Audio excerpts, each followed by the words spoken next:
I'm reading Matthew 10:16. I am sending you out like sheep surrounded by wolves. So be wise as serpents and innocent as doves. And the next verse starts with beware of people.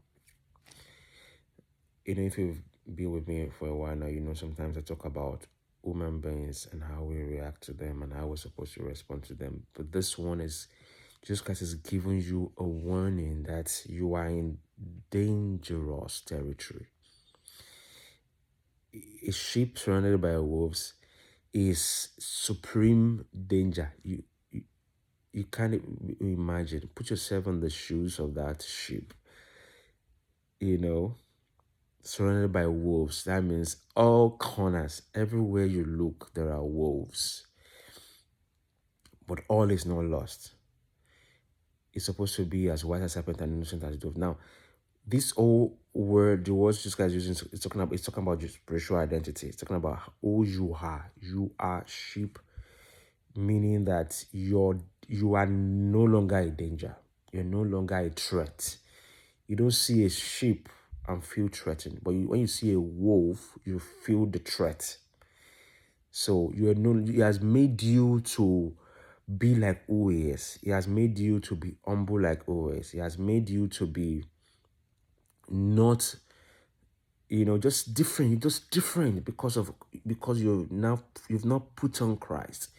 You've put on the humility of Christ. You're walking in humility. You have lost your, you can't think of enacting revenge. You can't even think of harming other people. So you are sheep, but you are surrounded by wolves, which all these things I've mentioned is the reality with them. They want to harm you. They plan to hurt you. They set up trap around you. They want to bite you and bite you. And when you look at the wolf, wow, you think, oh, this wolf is smiling, but it's biting you. They want to bite you and bite you. But he said, be wise as serpents. That is, you are sheep, but you're supposed to be wise as serpent. You're supposed to understand your spiritual environment, understand where you are, and act accordingly. That's the challenge now. The challenge is not that you are sheep. You're already sheep. The challenge is how do you now handle the wolves? Just like saying be wise as serpents. That means always have an eye, be always look at things beyond what is obvious, beyond what is obvious. And you may need to modify your approach based on the circumstance. You know what happens to a serpent? A serpent likes to blend, it likes to blend, it takes on the contours of the environment. And I'm not talking about being deceptive. I'm talking about the kind of awareness you should have because you are in dangerous territory, and that you may need to modify your approach, modify your speech, modify your just modify some things because of the environment, because you're surrounded by wolves, and not follow your instinct. Don't follow your instinct. Let God guide you to be as wise as serpent. And wisdom is God's forte. Wisdom is God's forte. Let God guide you to be as wise as serpent.